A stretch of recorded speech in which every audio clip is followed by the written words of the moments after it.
Update coming in as far as Donald Trump is concerned. He said that the war in Iran is going very well, saying that US is in full control. We can do whatever we want. He has also gone on to claim that the war may end very soon. Remember, just the day before yesterday, he had mentioned that the war is going to end very soon, and repeating that claim, he has said that the war may end very soon, defending the strikes on Iran, saying that US cannot let Iran go nuclear.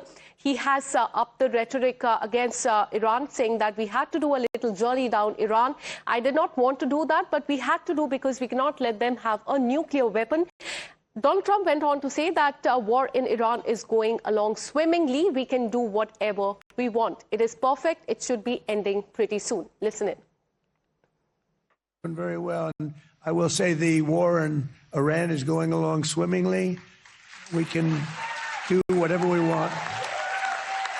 And it should be ending pretty soon. It was perfect. I mean, it's perfect. It was the power we have, our military. We have the most powerful military anywhere in the world. I built it 4 years, my first 4 years. And we're still building it.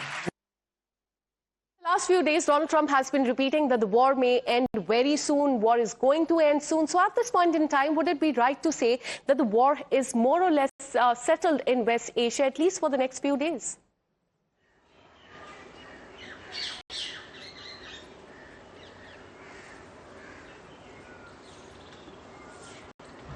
All right, we'll try and reconnect with my colleague Mayank there, but you just heard what Donald Trump has said, that the war in Iran is going very well. It is going to end very soon. Now, on that, let me once again bring in my colleague Mayank. Mayank, as I was asking you, Donald Trump has been repeating time and again that war is going to end very soon, with many of the experts also saying that it would be right to say, and I want to ask you that question, whether war has more or less settled in West Asia, at least for the next few days.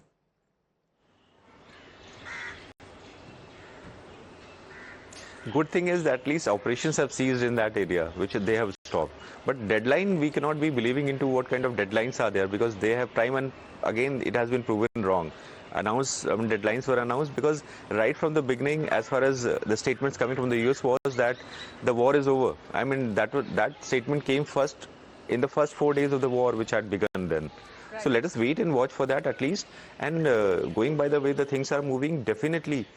See, Strait of Hormuz, nuclear aspect, Lebanon, these three, and military-industrial complex of the Iran. These are the 4 issues which are primarily, because of which the war started. And now we have come to boil down to the nuclear discussion on nuclear fissile material, that what will be done with it and who will be storing it, or what kind of enrichment the Iran will be continuing. Strait of Hormuz is the other one, because it had been a strategic tool as far as Iran is concerned, and they have used it well.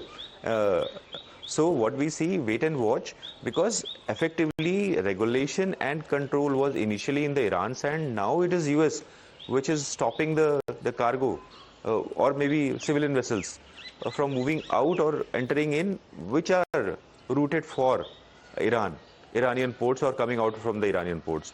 So effectively, they can also, US also can control. All right. So these are all kind of pressure points which are being used to bring down Iran to an agreement which is palatable to the US side. But then let us also wait and watch, because Iran had been tenacious. They had been also pulling things as per their will. And that's why we need to watch and wait for the next round of talks, wherein... Absolutely. And also the ceasefire deadline expires on April 22nd. Attacks and counterattacks may have stopped in the last few days. There's still a naval blockade in the Strait of Hormuz. Let me take our viewers through what Donald Trump has said on that. He has touted naval blockade as a complete success. Donald Trump has said that the blockade has been more powerful than bombs, claiming that naval pressure has forced Iran to bend. Bombing weakened Iran is what he has said. That blockade has hit Iran harder. The real chance of Iran a deal is very soon. He said, and I quote, "I think the blockade has been more powerful than the bombs. The bombs were powerful. It weakened them. We have a real chance on making a deal with Iran very soon." On that, let me once again bring in my colleague Rishabh. Rishabh, do take us through what is happening as far as the naval blockade is concerned, because we're learning as far as the CENTCOM is concerned. They had mentioned that no Iranian ship has been able to leave from the ports there and go towards the Strait of Hormuz in the last more than 48 hours. What is the update?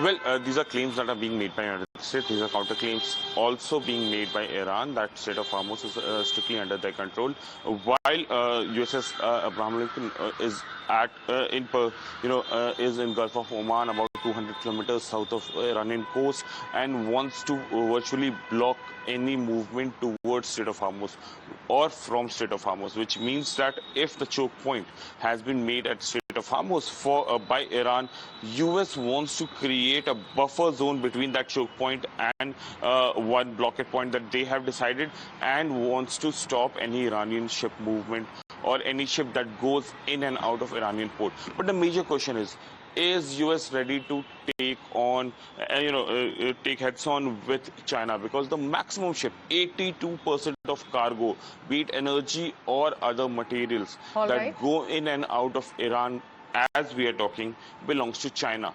Donald Trump is visiting China on 14th and 15th of May, have made all claims there, but will China accept this blockade? So, while there are claims and counterclaims, claims on Strait of Hormuz and Gulf of Oman, one thing is very clear: they need to come clean where the ceasefire is going, because the ceasefire and blockade cannot go hand in hand. Absolutely. In the last few statements, Donald Trump has been emphasizing on one point, is that US will be making a deal with Iran very soon. So it remains to be seen how that really pans out. Thank you so much, Rishabh and Mayank, for getting us those details and putting that into perspective. With this, we're taking a very short break. More news and updates on the other side.